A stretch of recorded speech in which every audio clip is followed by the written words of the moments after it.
Hello, and welcome to Modern Web. My name is Tara Hampton with This Dot, and I will be your host today. Thank you all for joining us for our final Modern Web event of 2020. Somehow this year has come and gone.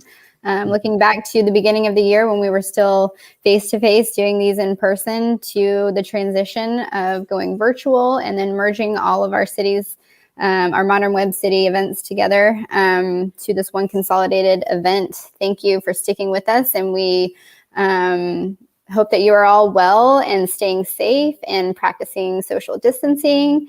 And we look forward to 2021. We're super excited to have so many great partners for this event throughout the year and in the future. We have a lot of amazing sponsors for today's meetup. First up, we have TJ with Progress KendoReact. Hey, TJ. Yeah, hey, Tara. Yeah, I'm TJ from Progress, and we make Kendo UI. So if you have not heard of Kendo UI before, the easiest way I can describe it is we make a suite of UI components and a whole lot of them. So think everything from basic components like form controls, autocompletes, date pickers, all the way up to extremely robust controls. We have a data grid that in and of itself has 100-some features. You can export to Excel, PDF, filter, sort, all sorts of things.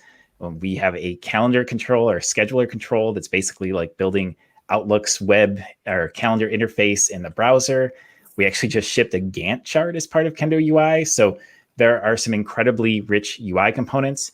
And we provide components for Angular, React, jQuery, and Vue. So I'm very partial to React, but we support different frameworks that you might be using. So if you're interested in this, whether maybe you're just interested in one or two of these components, you need a really good data grid for your app, or if you're trying to maybe standardize in a set of components to use throughout your organization, you want all your components the same, you don't want to pick and choose things from here, we're an option for doing that as well. So if you want to learn more, kendoui.com, check us out. Very cool. Thank you so much. Next, we have James with Commerce Tools. Hey, everyone. Commerce Tools is excited to be sponsoring today. Commerce Tools is an API-first, API-only commerce platform. We're really tech-heavy. 80% of our employees are technical, including our entire C-suite.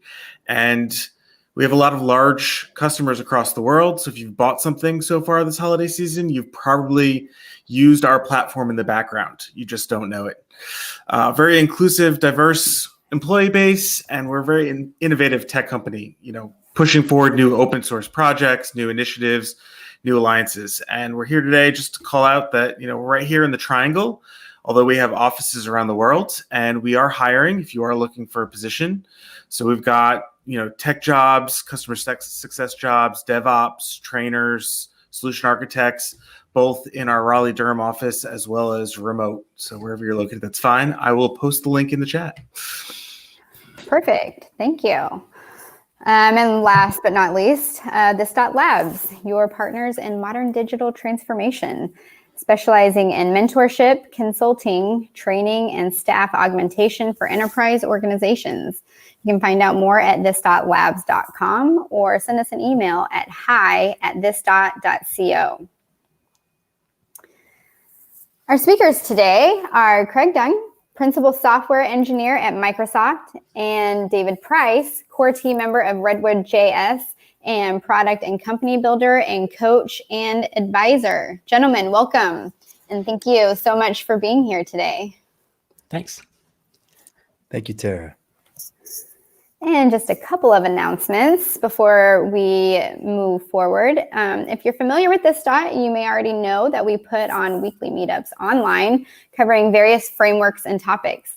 This Dot's online meetups are an amazing opportunity for developers and enthusiasts alike to engage with the global tech community no matter where they are in the world. For the latest schedule and links to join, you can go to thisdot.co, and I definitely recommend checking it out and signing up for our newsletters. We have a lot of exciting things coming up for 2021, a lot more events, a lot more learning, trainings, things like that. So definitely go to that website, see what we have, sign up for the newsletters. Highly recommended. So this evening, our schedule for tonight, we're going to kick off with Craig, who will talk to us about dual screen web apps. We'll take a quick break and play a fun little game of JavaScript Jeopardy, where we actually have a little surprise in store for you this time, before we get back on track with David going over full stack with RedwoodJS. So on that note, Craig, you are up. We are all going to back out and let you have some space here. All right, thanks very much. Well, as Tara said, I'm going to talk about dual screen web apps. And I've said here for the Service Duo, because I work for Microsoft and I have here a Service Duo. But actually everything I'm talking about tonight applies to other foldable Android-based devices. So if you're a Samsung fan, this is going to be applicable to some of their foldable devices as well. So let's get started. The web has always been a responsive and reactive environment.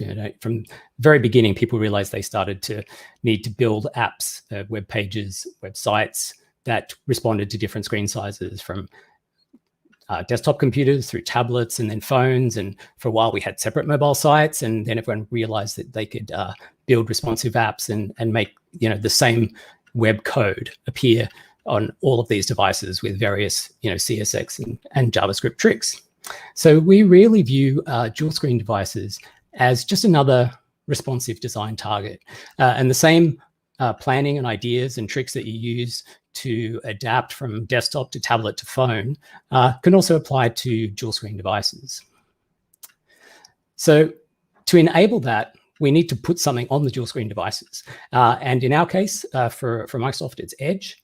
And we've worked with other companies, Samsung, Intel, and the W3C to develop some standards for how dual screen web apps can find out about the device and respond accordingly.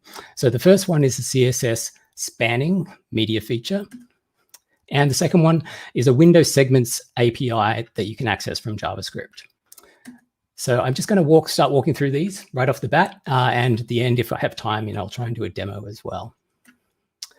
So the CSS spanning media feature has a couple of values. Single fold vertical, kind of self-explanatory. Your page is going to know that there's a fold down the middle. Single fold horizontal, also self-explanatory. There's going to be a cut, across the page. And none, which is a way that you could specify some behavior that occurs, when you're on, any other device that doesn't have a fold in it. So the first thing you might be doing is wondering, why do we need these values? We can already check the orientation of our content. We can check the screen size and the ratios, and we already do make a lot of decisions about how we lay out our page based on those values. And the answer is that the dual screen device ecosystem is already, complicated and growing. So the leftmost one here is similar to a Surface Duo. There's two screens that are effectively portrait shaped, but the Edge page itself is going to be across both of them, so it'll feel like it's landscape. The middle one there is kind of how a Galaxy Fold feels. So it's a squarish screen with the fold down the middle. So the two segments on either side kind of feel portrait, but then the overall experience still feels portrait. And then the Galaxy Flip or the Motorola Razr, different form factor again, where you've got two portrait feeling but very square segments, in a very tall screen that also feels like portrait. So, and in each of these, you've got the vertical or the horizontal fold. So having that information as one of your CSS media queries that you can rely upon helps you to lay out your page specifically for each one type of these devices. So let's have a look at an example of how to use the spanning media feature. At the very simplest, we would create a body and set its background to orange. That applies equally across all of these devices. Now, responsive design, we typically try and set something for, okay, when the max width is a certain value, we'll choose a different color. So in this case, we're going to make the phone style devices have a green background. Now, to affect only the dual screen device, we can use the spanning media query single fold vertical to set the body to yellow. And so now we have, a couple of CSS queries that have a desktop rendering, a mobile rendering, and a dual screen foldable device rendering with, just relying on built-in CSS values. So these are some, layouts that immediately come to mind when you think about, how would I, make my web app enhance for two screens. So if it's any sort of hierarchical data browser, if it's an email client, anything like that, then the example on the left, have the list on one side and the detail screens on the other, it makes a lot of sense. On normal mobile width device, you might be jumping in and out of those detail values. And on a tablet, you might have some sort of split view, but they work really well side by side on a two-screen foldable device.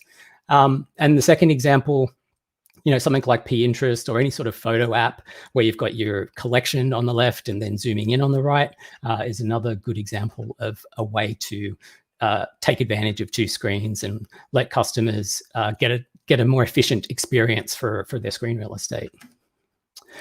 And then there's this tip. So this is not always going to happen by default. Maybe your layout is, a calendar view. And maybe there's columns. So by default, maybe those are going to not be centered or not, aligned to the hinge, and that's going to create a kind of unfortunate user experience.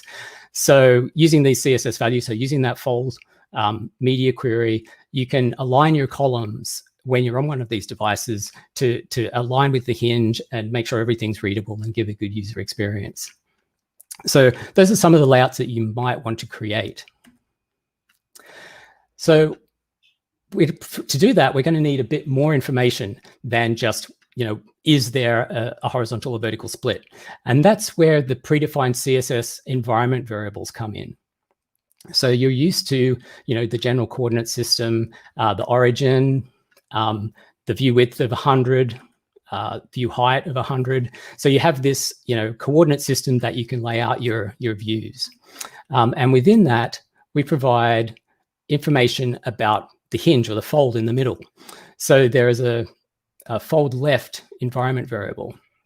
And this is how we can use it.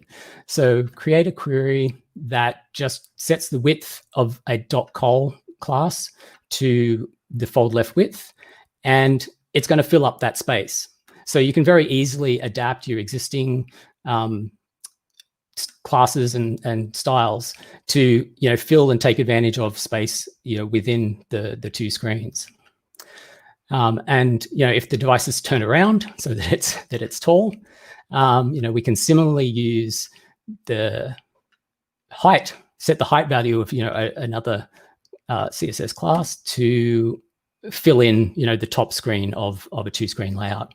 So the CSS media queries coupled with the environment variables let you create layouts that are specific for dual screen devices while using the components that you're already rendering on your pages. So there's 4 available at the moment that you can use, and math among them will allow you to fill in any gaps in measurement that you might want to do. So top and left and width and height of the fold. And I guess it's worth pointing out while we're here that the Duo is one of those devices where the fold or the hinge has a width, like there is space here between the two. Some devices, that width is 0. So the Samsung Galaxy Fold, the screen continues across where the device has a hinge. So then the width is going to be 0 for that. So let's move on to the Windows Segment API. This one is for JavaScript developers. So the interface looks like this. It's a very simple API. It's a single method called getWindowsSegments, and it returns some DOM recs that you're going to query. So to use it, just use the window getWindowsSegments, and if you're on any of the devices that you're used to, whether it's a desktop or a tablet, it's just going to return that there is a single segment. You can query that segment to get the display rect for it, but you're only ever going to get one on a traditional device. And if you have a dual screen device like the Surface Duo and you call get window segments, you're actually going to end up with 2 segments. So zero-based, of course, the 2 screens. And when you get the values from those, you can query them to find out, what the top, bottom, left, right coordinates are. So in this case, segments 1, the top is 0. So we're looking at the right-hand screen, and we know the top is 0. So we can actually infer that this is a vertical fold because the second segment is abutting, the top of our view. If we spin the dice around so that segments are now ordered vertically, when we check the top value of segment 1, it's going to be greater than 0. It's actually going to be sitting just underneath the hinge. So you need to check these values. You're interested in the orientation of the device as well as if there are 2 segments to determine where you want to lay things out. And you're not always going to be on 2 devices, on 2 screens. So the Surface Duo has 2 screens and your app can be on both of them. But these devices also work great with 2 apps side by side. So sometimes you're going to have Edge next to Outlook or, some other Android application. So in those cases, you can add an event listener for resize.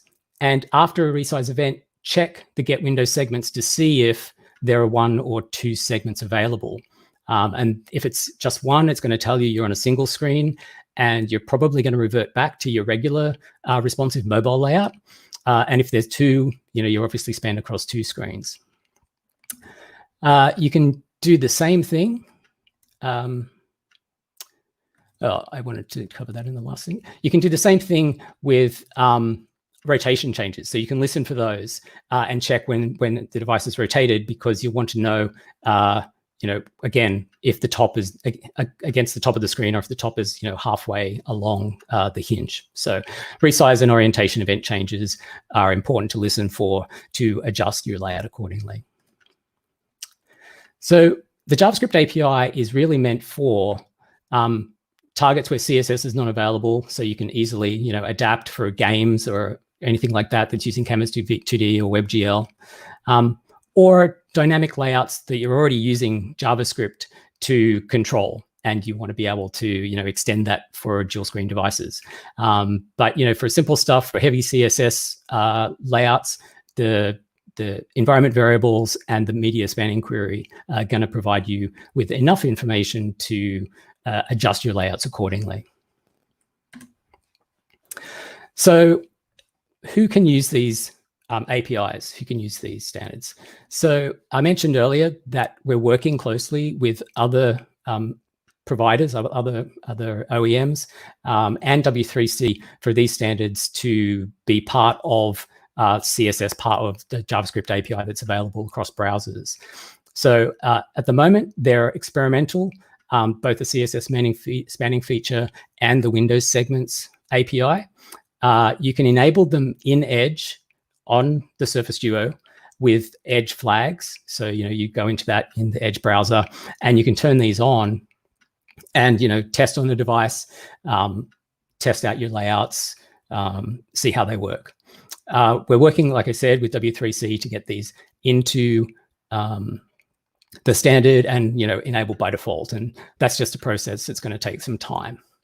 I would like to mention, though, that if you want to enhance your web apps today and you want to reach customers with a Surface Duo, without them having to fiddle around with Edge flags, we do have Origin trial support. So what that means is you can go to our Origin trial site, sign up with a GitHub account, and get a token that you can include either in your metadata or in your HTTP headers. And what that will do is let your site tell Edge it wants these features on by default. So even though they're experimental and they're behind a flag, you can start using this stuff today on your site, and you can have Surface Duo customers see your enhanced code without any, fluffing around with turning the flags on. So it'll enable them automatically just for your site when they're being browsed. So really nothing to hold people back from giving these a try and kind of experimenting with how dual screen layouts can, increase, user satisfaction, create interesting and dynamic user interfaces through your web apps. So I guess if it's looked interesting so far and you'd like to take advantage of Origin trials to start using these features in your web apps, how do you do that? So we have a couple of tooling options that I'm going to quickly show. The first one is just DevTools in the browser. Everyone already knows about this. If you're using Canary builds, you might have already noticed that Surface Duo is one of the responsive targets that's available.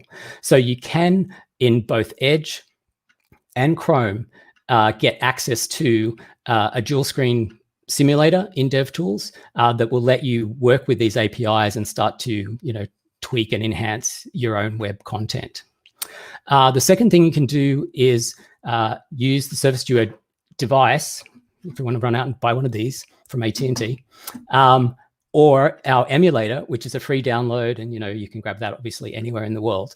Edge is on the device and on the emulator, so you can start building stuff on your server and testing it locally through either a device or an emulator. And you can actually tie both of those things together. So you can use the built-in debugging in developer tools in Edge or Chrome, and in Edge, and you can access your device or your emulator. So you can actually do the interactive kind of debugging that you're used to, but with dual screen functionality. So I have some screenshots of that. So here's one example. This is just the Surface Duo rendering inside of Edge DevTools. So it's a little bit hard to see, but I'll switch over in a minute to the real thing. But there's a menu there for choosing devices, and Surface Duo is one of them. There is a book icon that helps you control where your app is showing, whether it's on a single screen or both screens. And you can obviously rotate to change orientation. So this is a familiar experience to everyone. The only thing that's unfamiliar is that black line down the middle that indicates that there is a hinge here, and this is a two-screen device. The next thing, like I said, you can use the Surface Duo device or the actual Surface Duo emulator, which runs on Windows and Mac and Linux. So if you want to have your own little mini Surface Duo to actually test it out, you can install that. The device as well, obviously. So grab one of these. And the debugging process. So probably people that are doing web apps for mobile devices are already familiar with this, and I'm not telling you anything new. But Edge Inspect will give you the list of emulators, Android emulators, if you've got them, or devices that are available on in your local network, and let you interact with your web stuff as it's rendering in Edge on the device or on the emulator. So this is a great way to get the best of both worlds. It's really running in the place where it'll be deployed, but you get access to all of the debugging and reload iterative tools that you're normally using. There's a ton of different ways that you can take advantage of all this with your favorite editor to get your apps enhanced for Surface Duo and dual screen devices. So this is the last slide I've got. There's a lot of docs we have available. Go to aka.ms/dual-screen/web, and we have all our documentation there about the CSS spanning media query, about the Get Windows Segments API for JavaScript, and also the emulator and details on how to get your web browser dev tool set up. I mentioned it, but I'll highlight again. That's currently in the Canary builds of Edge and Chrome. And as these mature, they'll become available, more broadly. Follow us on Twitter at Surface Duo Dev. We're trying to post interesting stuff there all the time. There's a really neat battleship game that you can play. That's just one of the guys from Intel that's on the W3C committee has built, and you can play it just in DevTools with the dual screen emulator, and it's a lot of fun. And we're trying to come out with more content. We'd love to see people taking advantage of these features to extend, whatever web apps that you're working on. So I think that leaves me with enough time to just quickly go and look at this stuff in a bit more detail. So we're here in Edge with developer tools, and the Surface Duo is right here in this menu. So, you're used to using this responsive menu to test for iPhone and iPad, etc. Galaxy Fold I see is there as well. And you can use the spanning icon, which is the little book one here, to test. So the layout that I've got here does nothing if it's on a single screen, and really just comes to life when it's on two screens. And, I can double click and we can have a look at the CSS over here. And if I scroll down, you can just see I've created a media spanning query, single fold horizontal. And it's hard for you to see, I know, with the screenshot, with the font size, but it's just doing what you would normally do in your responsive design, using CSS to update your classes based on, the criteria that you've defined for screen width and ratio and various other things. And in this case, whether you've got two screens. You can also, if you look at this, see that we're using fold height and fold width to position elements. And you can also obviously do math. So if you need to do like a calc expression, divide the fold width by 2 for some reason, add or subtract the environment variable so that you can get your layouts positioned exactly as you would like. I've got another example here, which is running, that's testing kind of all of the environment variables in their kind of different incarnations. So aligning stuff to the top and the bottom and left and right. These kind of box demonstrations come straight out of the original proposal that you can find if you look for the Edge explainers relating to this technology. And for those of you that haven't seen it, the Edge Inspect window and a Surface Duo emulator. And yeah, we can inspect that stuff running live. And in this case, if it just wait for it to load.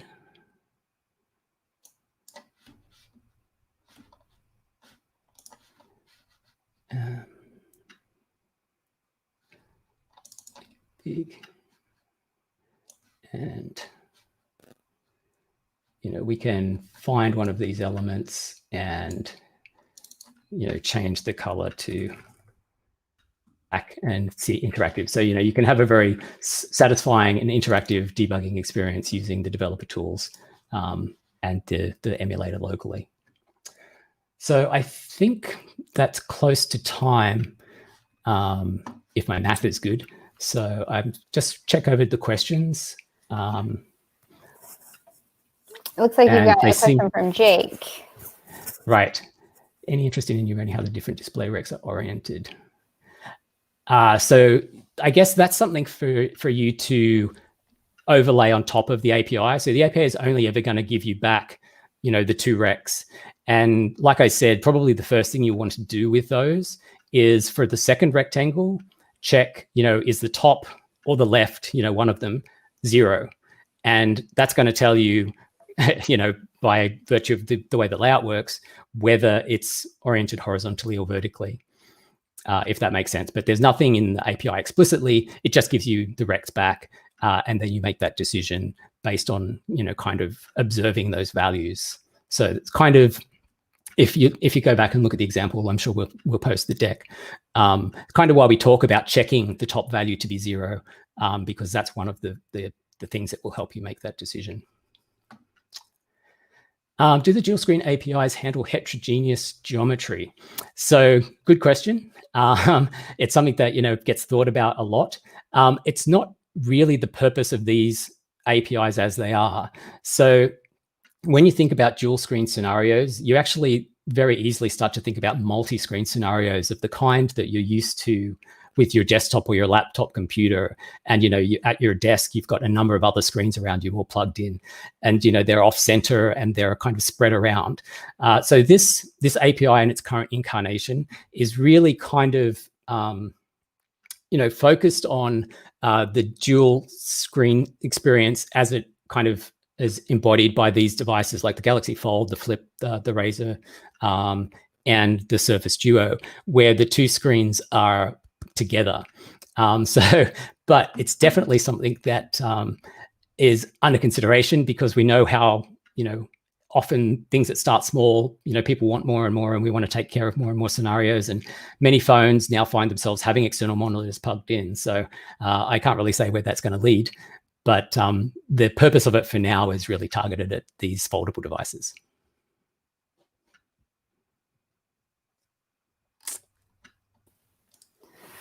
That's really cool. I can think of so many scenarios where this would come in handy day to day. It's a lot of fun. We talk a lot about this talk today and expanding the app across two screens and the way you can have stuff going side by side. But just multitasking with two separate apps is something that I do a lot, which is kind of fundamental. It's weird that you get so used to that on a PC, but being able to do it on a smaller device is actually kind of fun. Yeah, absolutely. Absolutely. Well, thank you so much, Craig. That was some really good information. I appreciate you joining us tonight. I appreciate the invite. And here is Walter, ready for JavaScript Jeopardy.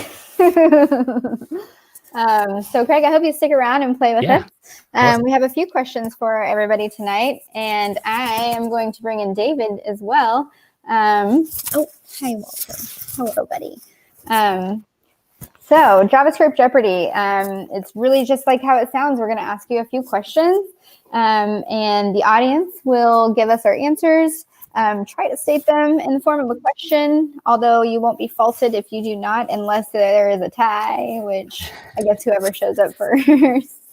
There is a little bit of a delay between the the back end that we're using here to present to you tonight versus YouTube streaming. So there will be a little bit of some awkward silence. So we'll try and keep you all entertained while we're waiting for you all to answer.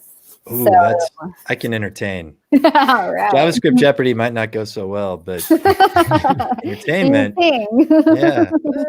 Well, And we have a little surprise for everybody at the end of it. The last question, we'll have a little giveaway. So that said, let's get started with question number 1. It's a static site generator built on React.js with a name similar to a 1925 American novel. I actually do know that one. You do know that Yeah, one. we could totally ruin this. They have to wait 15 seconds. We have to, yeah. So if we say it, yeah, we've already got the headphones on, so it's like we could be. Very true. Walter, do you know? Are you raising your hand? Let me see. This is. I don't have kids, but I feel like I have a kid. That's equivalent. A little slimier, actually, with a child. Yeah. I don't know. He drools a lot. Oh, there they are. Oh, they all came in at the one time. All right, Jake got it. What is Gatsby? That is correct. Oh, that was the delay. That was the delay. That was the delay. Greg, we could have legitimately ruined that. I'll stick to entertainment. Oh, Mark Jaff was actually on Jeopardy. That's really cool, actually. Fun fact. Very nice. Okay, next question. This kind of key can't open doors. I will give a hint. This one is not JavaScript related. It is time of year related. Think November. Seasonal. Oh, wait. So it's not. So the category is not JavaScript. Yeah, this one is not. Okay, so we have 2 questions tonight that are not JavaScript. We try and mix in a little bit of seasonal fun as well. Okay. Yes. This kind of key can't open doors. Think dad joke. Yeah.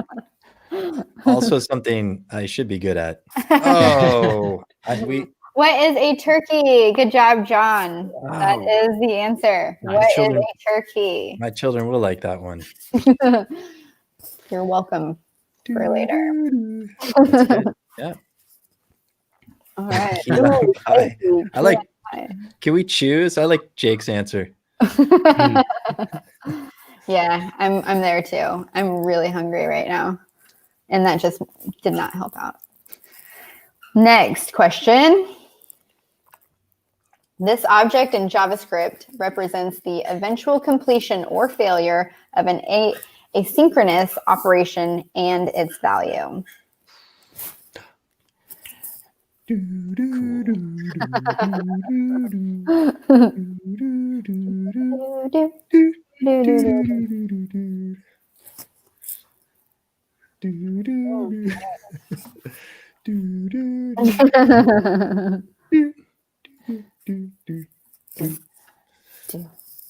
we gonna play Double Jeopardy at the end? Oh. Maybe. That's not a bad idea. Oh, we got some answers. Daniel came in first. What is a promise? That is correct. Man, people are good at this. Yeah. I know, right? What is a promise, actually? It's one of those eternal questions. I know. And the next question is, okay, this one, again, seasonal. What did the turkey say to the computer? This one definitely does not need to be answered in the form of a question because this is our one outlier that is just not phrased appropriately. Feels very dad joke-ish though. It is dad joke. Think dad joke. However, it's still tech related. It's got a computer in the question. Yeah.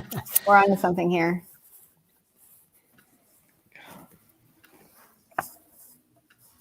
Greg, I don't know this one. No, do you have a guess? I can't even say them. it's like, yeah.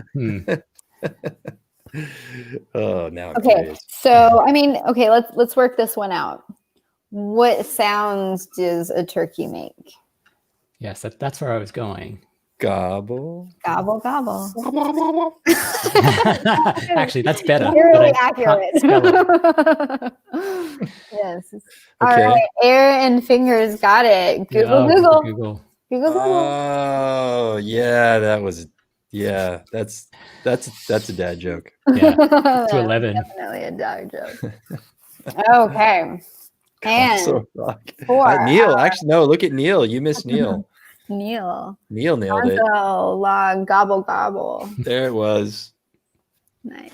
Very nice. Very nice. Okay, this is our final question for tonight.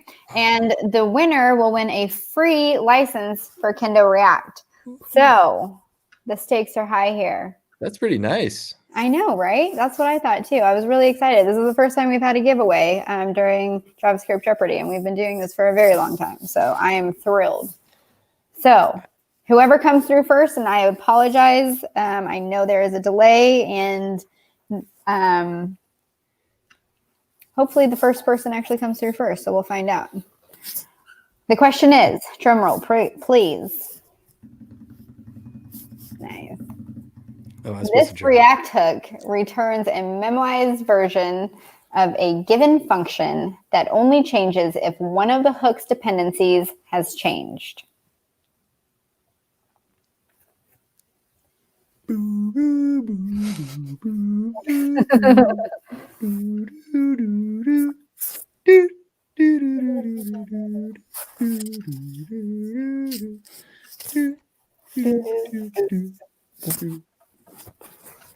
I can't help but hum along with you.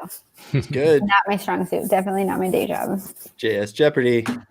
And let's see, we've got use memo. Not quite. Not quite. All right. Daniel Goodwin, you are the winner tonight. What is use callback? Oh, nice. Very nice. Congratulations. I was use effect. And also Jake again. Nice. My favorite. What is key lime pie? Thank you, Jake. Yes, yes. So, Daniel, if you could please, if you don't mind, chatting in your Twitter handle, we would love to contact you and get you set up with that. If, however, you do not want the World Wide Web to see your Twitter handle, feel free to send us a message at this.media, and we will reach out to you directly. Yes, applause. Yes, thank you. Good job. Good job. All right. Well, thank you guys for joining or sticking around and joining for the JavaScript Jeopardy. Tara, that was good. You undersold that a little bit. Did I? Did I? Yeah, that could be. You could do that again. That was fun.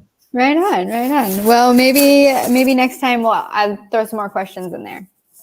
Make it a little bit longer. More prizes too. More prizes. More prizes. I am all for prizes. I think. And dad jokes. And dad jokes. Yeah, we'll mix in a few more dad jokes. So that said, are you ready, David, to talk to us about RedwoodJS? I am. I am as ready as I'm going to be. It's going to be great. Right. We're going to have a great time. Well, let's not do that, though. Yes.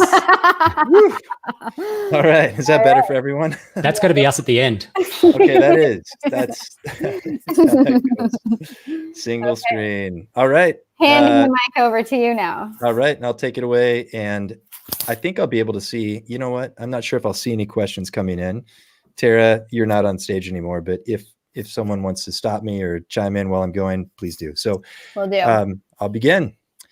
So I'm David Price, and because there are a lot of me, and I am not one of the famous ones, you can find me on the internet at the David Price, and I am Twitter, GitHub, and about everywhere else. So I'm going to talk today about RedwoodJS. I'm a part of the RedwoodJS founding core team, and first want to get into what RedwoodJS is, and here's what we'll talk about. So architecture and tooling around RedwoodJS.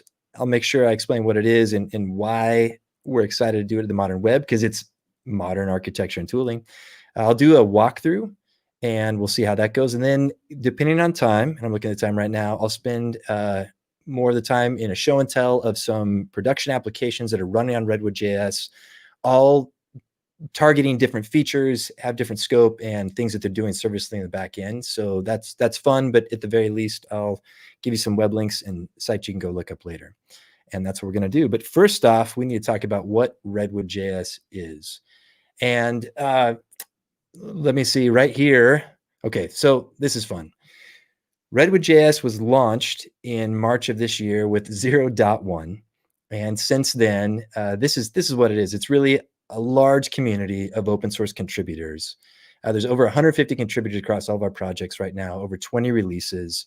And we just hit 5,000 stars on GitHub. Yes, a vanity metric, but it's been really fun to watch this community grow, watch the group of developers grow, and surround Redwood. And it's been a blast. So Redwood actually started 2 years ago-ish. There's a gentleman named, well, two gentlemen, but it started with Tom Preston Warner, who you may have heard of from GitHub days. He was co-founder of GitHub. And Tom also wrote Jekyll originally, so a static site generator that became GitHub Pages.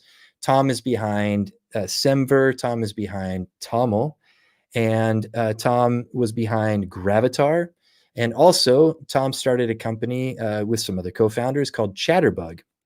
Chatterbug is a language teaches you language learning. They have a bunch of services. And he met Peter Pistorius, and this is over 2 years ago. And they were both coming from a Rails background, wanted to do a React front end, and were struggling with wanting to do React, things in Rails that they loved and didn't love, and started envisioning what a new framework would be. Tom also met some gentlemen from Netlify, Matt and Chris, and got really excited because of experience with Jekyll and what could happen with static site generators. Became really excited about what was happening in the Jamstack, so Jamstack methodology and infrastructure. So it was way back in the day called Chainsaw, then it became Hammer, and along the way, Peter and Tom created Redwood, and it is now an open source project.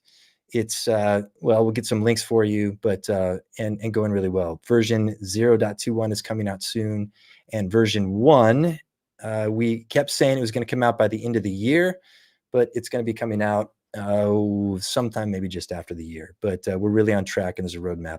I wanted to take you to our website. If you want to learn more just about the history of Redwood, right here, RedwoodJS introduction, and it talks about Redwood.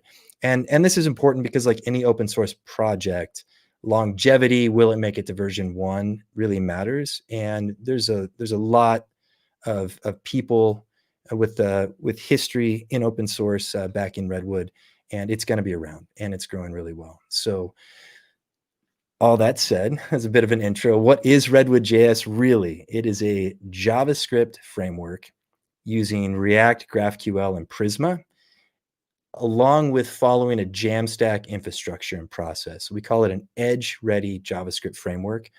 On the front end, it's running React. The back end is GraphQL and Prisma.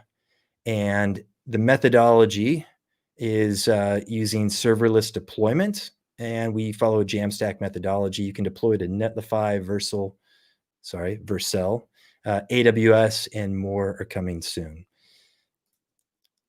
We're going to jump in now to some demos, and I will show you more about the architecture. But here's what I'm going to take you into. The right place to start with Redwood, actually the best place to start, is the Redwood tutorial. It walks you through building an application, front end and back end, and it teaches you all the parts of the Redwood developer experience. And here's what's really important that makes Redwood different than a lot of frameworks. We started with the tutorial.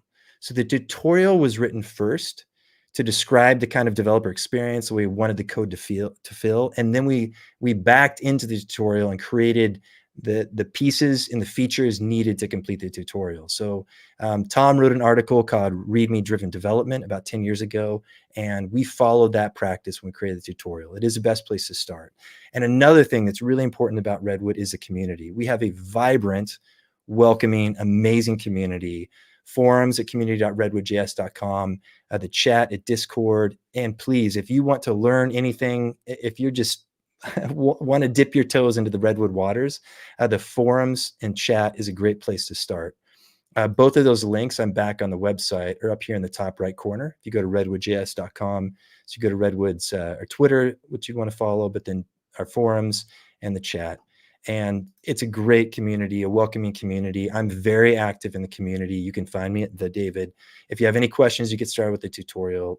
Please drop in and say hi and ask for help there. So we are going to start in with a demo with what is going to be the tutorial.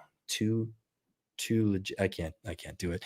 And so I'm picking up at the end of the tutorial and what's going to become the second half that'll be coming in another month or two.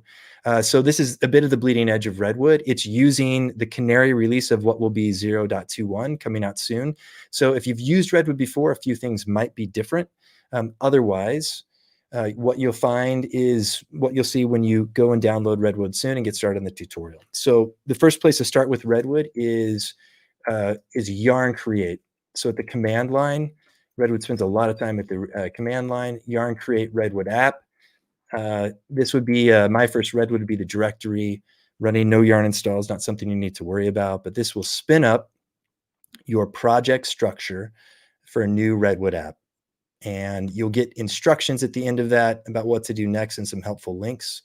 I wanted to show you where to start. I've already set up a project, and this is where we'll spend some time talking about the architecture of Redwood. And then I want to talk about the tooling because I mentioned architecture and tooling. So this is what you'll see out of the box when you run yarn create for a Redwood app. The main two sections, this is a mono repo. We use yarn workspaces to run a mono repo. And you have an API side, is what we refer to these in Redwood, and a web side.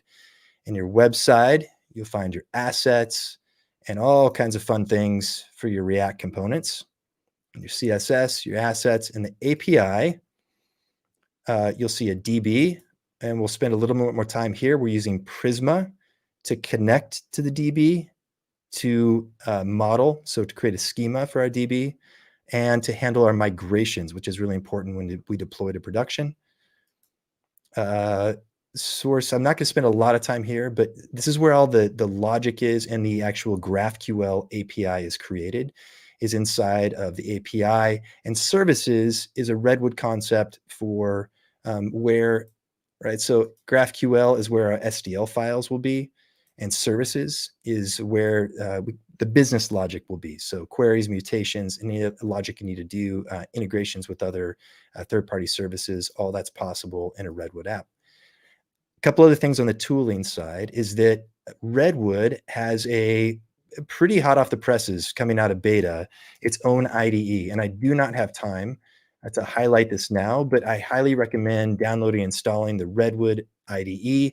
And it's got diagnostics and checks. You can run all of our command line generators from within here. You can explore your Redwood project via an outline. You'll see down here in the corner, that's actually a version of Redwood that I'm running. A lot more features coming out, but there's an IDE for Redwood. Check it out. Highly recommend it. And I can't do it justice in this to get to some other things. And then lastly, as far as tooling, Redwood loves the command line. So we spend a lot of time at the command line with Redwood apps. And what I want you to see, yarn Redwood is the command help. And if you go there, you'll see all of the commands. Let me zoom up here, and you can explore each of these commands. But you'll find the workflow, the development experience heavily leans into, and this is going to be familiar if you use Rails, into the command line. So yarn abbreviated Redwood, and I could type in. Let's show you a bit more. Generate help. These are all the generators for boilerplate code and configuration you'll find in Redwood, and we'll spend a little bit more time with that later. Wanted to go back one more time to talk about the architecture, because this can get a little bit confusing as to what the pieces are and where they live. This squiggly line here in the middle, that's the internet, because that's how the internet feels most of the time. Anyway, so the squiggly line represents the internet. Here is Redwood. We have a React front end, right? That's going to be deployed. So that's React. It's going to be deployed to a CDN. Netlify, Vercel, static assets are going to live in the CDN. And then the API is going to run on something like an AWS Lambda. So it's edge ready is how we describe Redwood. And it is designed to live on AWS Lambdas. We're also doing containerization. Fargate is some examples right now. I might have time to talk about that. But inside of this AWS Lambda, it is a GraphQL API. We're using Apollo. And we use Prisma then to talk to the database. And I'll show you a little bit about that as well. Again, browser CLI. So it's multi-client. This is meant to show that it could be, it's serving a browser, it could be serving a CLI, it can serve multiple clients. But again, GraphQL, React, and Prisma. And right now it's Apollo GraphQL on the front and the back. We're making the front GraphQL swappable soon as well. All right, let's get further into the demo. So what I haven't shown you is what a Redwood app looks like. So let's run yarn Redwood dev, and this will spin up the local server. And again, where we're starting is the end of the first tutorial. And this project will be available to download when you start the second tutorial, the tutorial. And there's a little bit more work that we've done here to make the, we've added some styling with Tailwind. So updated the layout a little bit, but this is a basic Redwood app. I didn't show, well, here I'm logged in. We're using Netlify identity. I'm local. This is a single page app. We've got a page, contacts. Redwood has its own forms. We're using React hook forms under the hood, and then a lot of special sauce on top to make forms work. Because you know what? Forms just aren't fun. And we're trying to make forms fun again, maybe. And then most important, right? We want to be able to do things. So in this application, it's a blog app. We want to be able to create blog posts. So here we go. Hello, modern web. And everybody loves rockets, me especially. And I can't type and talk at the same time. It's just not something I can do. All right, and we'll save that. So this is a whole administrative section for our CRUD. And I'll go back to post. Let me see here. Boop. All right. And there we go. So we see hello modern web, and a post. Comments is something you're going to be able to do in the second tutorial. It's not built out yet. All right. So pretty fun. But now let's get into the Redwood DX a bit. So let's say we're in our posts and, oh man, I forgot the author. We need to add an author to a post. And immediately I would normally panic, because when you're creating a React application, just doing something as simple as adding a post, or sorry, an author, right? Like, how many components are you going to have to update? That's the first thought that comes to my head. And the answer is, it's going to be a lot. In Redwood, Redwood's here to help you out. So where I just went was a schema.prisma inside of the DB. And this is Prisma is letting me model my database. And this is more information about that. But what I want to do, right, is update my database structure. So I need to add author to this table right here in post. Let's just do that right here. Let's add an author. This will be a new field. It's going to be a string. And the other thing is we'll need to create a default. And that default is going to be anonymous. Right? And that's going to be it. But that's just my database. And actually, I haven't done anything with that yet. So next step, let's see if I can get my terminal back here. Hello. Where'd my terminal go? Let's get my terminal back. Next step is I have to take those changes that happened in my database model, and I want to apply them. So I'm going to run Redwood DB. You know what? I've got an alias there. I'll try to remember. But anytime you see Redwood, it should be yarn Redwood. Redwood DB. And I want to create a saved migration, right, so that I can apply it to my production database locally. So this is taking my schema, creating a local save migration with Prisma. And then the next thing I need to do is I need to apply that to my local database. So I didn't mention this, but I have a SQLite database out of the box, and that just comes with Redwood. It's a part of Prisma. So DebDB over here is my local development database. And now I'm applying those changes. I'm taking that migration and applying it to that database right now. And you'll see that it's done, right? Boop. And then let's go back. Let's run my development server again.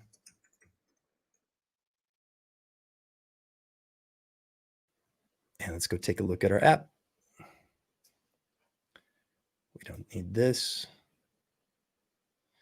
And this should be no surprise, but nothing will have changed, right? Because all I did was make changes to my database, but I didn't make any changes to the actual CRUD, like anything administratively, all the components, right? There's nothing changed here. But what if Redwood could help us with that? So introducing, see, this is where things get fun. Let me hide some stuff here. All right, so Redwood has generators, and generators are amazing.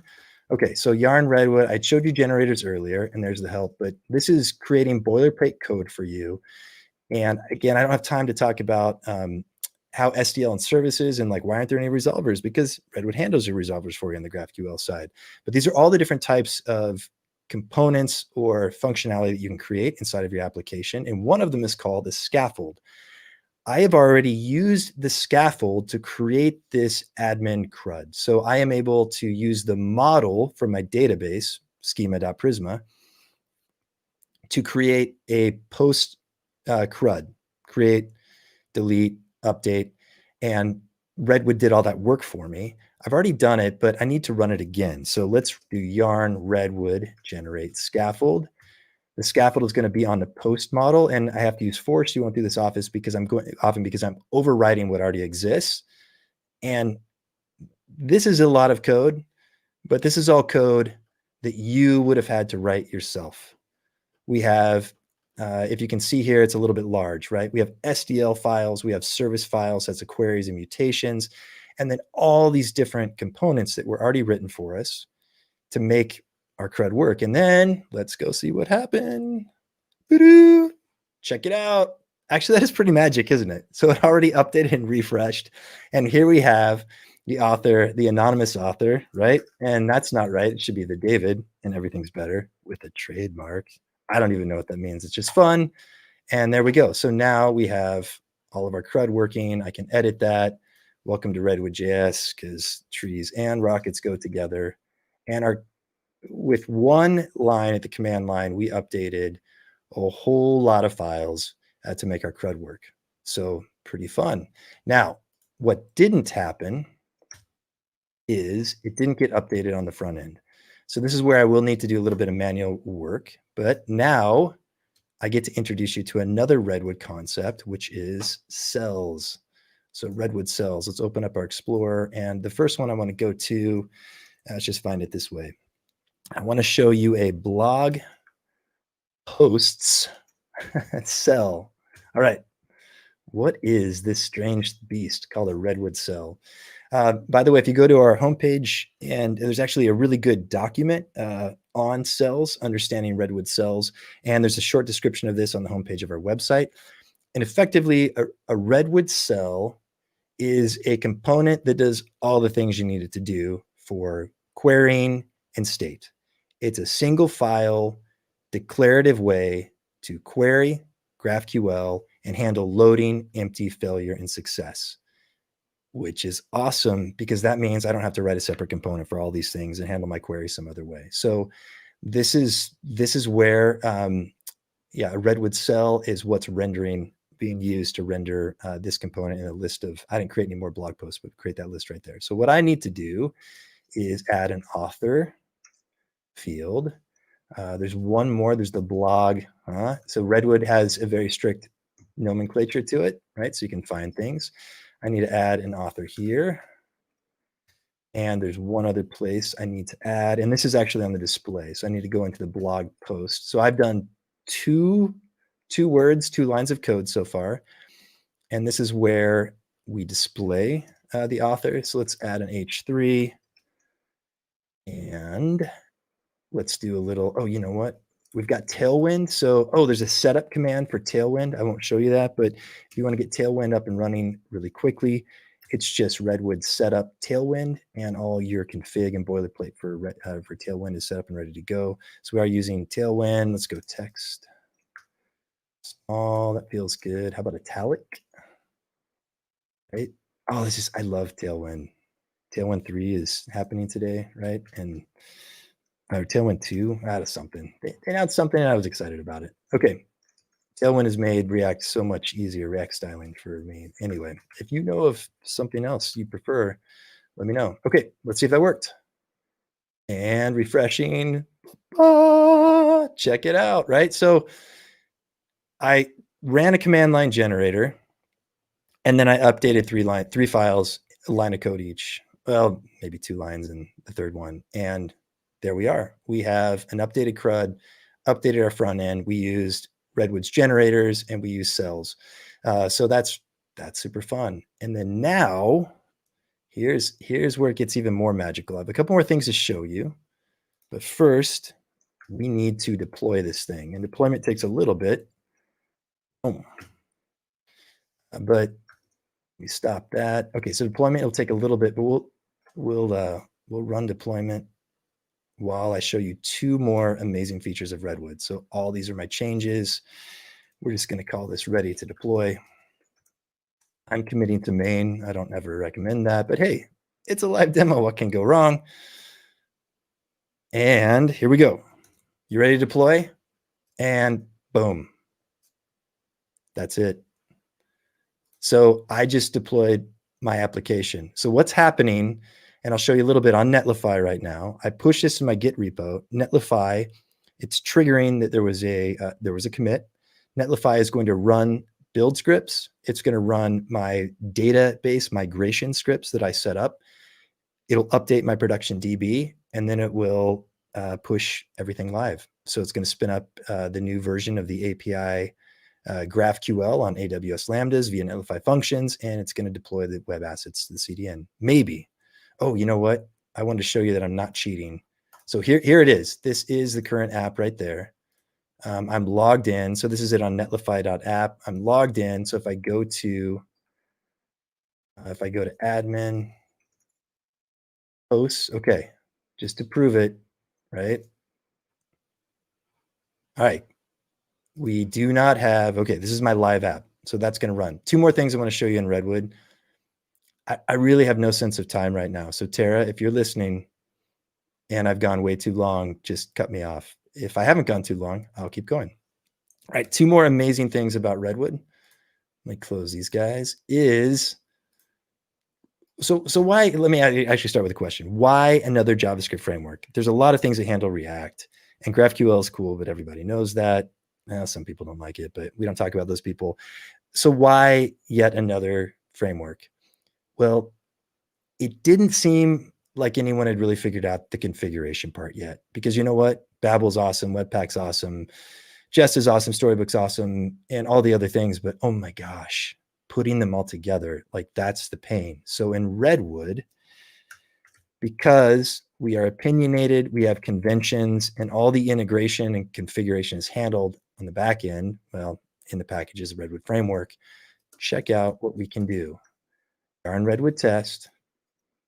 This is just unit tests built into the application. And I'm not sure if you noticed, for those of you who are paying attention, but with these files, look at this. When I scaffolded out my files, I got test files and I got story files. We're going to take a look at that next, right? So I am running just unit testing, not just for my website, for my API as well. So we have a test database that spins up. We're running mock service worker. You can handle mocks and fixtures and components on the front end. This works with our cells, services.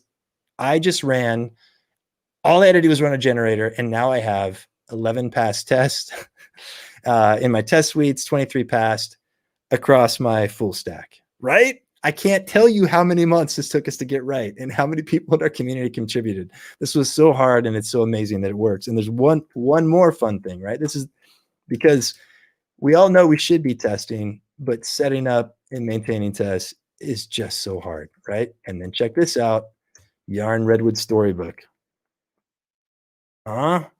So we'll take a look at some story files, because another fun thing that's happening there is Redwood's also giving you mock data files, so that when you're in Storybook, your cells will work, right? Remember those declarative components that have a query and state in them. And we needed to be able to allow you to mock those. And again, this is more work from Peter Pistorius. He made all this magically happen. And here we go. Take a look at Storybook for Redwood. So again, this is everything you get when you install Redwood. So we have our posts, but more interesting are the cells. So here's the blog post cell. There's the loading state, empty, failure, and success. And this is using the mock files right over here. I don't have a whole lot of time to dig into this deeper. Using the mock files that are right here, right? So there's a mock file, and this is all data. This came out of the box, but then you could change this as you need to, right? See, what I'm getting to do is less of the terrible, painful things about JavaScript and more of the fun things like building an application.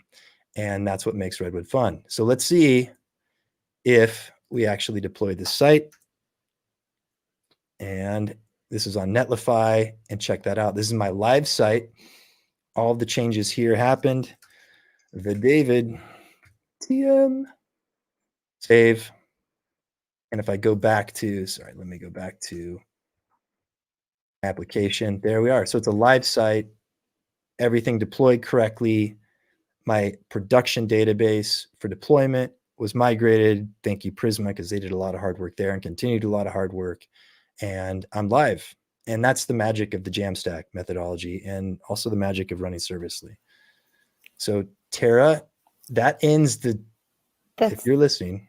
I'm here. Do I have time? I stop on the slide. We're at time, but you're the last speaker, so if you want to continue going, you have a question though. Somebody is asking about the production DB. I'll throw this up here on the screen. If you can see please. it. And I can't see the thing because my screen will go into. Yeah, go ahead and ask the question. Yeah, it said I saw a glimpse in the config that the local is SQLite and the production is a Postgres. Is that under AWS? No. So, that was a great observation. And there's actually a lot going on there. Right now, you're able to switch as long as there's compatibility, and that's going to go away. So Postgres is what we're using. It's there's several things that Prisma supports. We recommend Postgres. And for this simple application, our tutorial, we walk you through setting up a free tier Heroku Postgres site, just because it's so easy. And then you get a connection string to run. But we run some production. Most of the production apps that we run in the team, there's many people on the core team. People are using AWS, RDS. Some people are using DigitalOcean Postgres. And there's a great cookbook article on our website if you want to use Azure Postgres. So it's bring any database that you want. But getting started for a hobby account, just a prototype, Heroku is great. Very cool. Thank you. Yeah. So Tara, any more questions? I can do this quickly. I mainly just wanted to show some links and then people could go check them out. Yeah. So yeah, these are 4 of many applications that are built with Redwood. If you go to our community forums and look in our show and tell, you'll actually see a lot of people that are posting apps that are built. And this was just to give you diversity, the feel of what's happening in Redwood right now. Vita.io is an open source project for building visualization dashboards. It's very cool. You actually start with your JSON file and data, and the application interprets the JSON data to create a visualized dashboard. So that's Vita.io. Repeater.dev it's got some secret sauce in the back end that may or may not be Ruby, but it's a front end front end Redwood app. And this is built by Rob Cameron, who also did the tutorial, Repeater.dev. And this is doing job queue as a service. So this is all the cron that you need and plays very nicely with Redwood. Piplin is an experimental project, and I wanted to put actually piplin.netlify about, but this was an experiment to see if you could create a data pipeline in serverless using Redwood. And it worked really well. It's using long-running background jobs. Netlify has a background job, so they can run much longer than an AWS server. It uses repeater.dev to schedule and maintain, but it crunches data, processes and categorizes, and then displays it. And that's all in a serverless RedwoodJS framework. If you go to piplin.netlify.app about, there's a great walkthrough of what's going on behind the scenes and all the components that we're using in the architecture of Piplin. So Piplin is pipeline, I believe, in Welsh. And then lastly, tape.sh is fantastic. They're in alpha right now for a desktop version, but it's screen recording and GIF. And it is a great example of a multi-client Redwood application. It's running a CLI. So it's a Redwood app, API and web, plus a CLI application. It's an Electron app for a desktop app. And they also, for sharing capability, run a Next front end for some of their sharing features. And tape.sh, the new version is coming out, I think, in a few weeks, maybe around the turn of the year. And it's a great product made by Danny. Can't highlight that one enough. And I think that's it, Tara. So how do if I go over to you, my screen will go crazy. So well, maybe I'll just do that. I'm gonna stop sharing my screen. I got you covered. Don't worry. All right. Thank you. All right, Craig, I'm going to bring you back. Actually, David, it looks like we have one more quick question. Let's do it. Maybe far-fetched, but are we still in SSG and blog post land? Are we still in SSG? So actually, Redwood is not a static site generator. It's I referenced that earlier, but no, it's not. And I used a blog. Actually, a blog is a great thing for a tutorial. It's not a really good highlight of what Redwood does. And that's why I want to show those applications at the end. We don't have built-in AMP support, but you could do that. So yeah, anyway, we'd love some help. So reach out to me on the forums. Yeah, go ahead. Right on. And it looks like Rob Cameron says, I think. Oh, I forgot my last slide. Rob Cameron, the author of the tutorial. Rob, thanks for showing up. I did. I forgot. I had one more slide, and it was an important slide. So there's 2 things on that slide that I missed. So one, anyone, I can anywhere in the world can get stickers. So hey, Rob, can anyone post a link anywhere? So redwoodjs.com/stickers. We will send Redwood stickers to anyone anywhere in the world. and just try us and see what happens. So no questions asked and free. It's also important. RedwoodJS /stickers. Stickers. There you go. All right, Rob is saving my bacon. We have our next meetup on December 3rd. We'd love to have everyone come. There's been great meetups in the past. It's a wonderful community. Follow RedwoodJS on Twitter to get some announcements. We haven't posted on our forum yet, but December 3rd is the next RedwoodJS meetup. Check it out. And you can go to this.co for a plethora of other meetups throughout the month of December. And we'll have things coming up soon showing you what we have coming in January as well. So Craig, David, thank you so much for joining us tonight. I really appreciate you taking the time to be here and talk to everybody. And everybody out there in the virtual sphere, thank you for tuning in tonight. And everybody have a happy holiday season and stay safe and have a good night. Thank you, Tara. Thanks, Bye. Nice to meet you, Craig. And you. Great talk. Yeah, you as well. Ciao. Bye.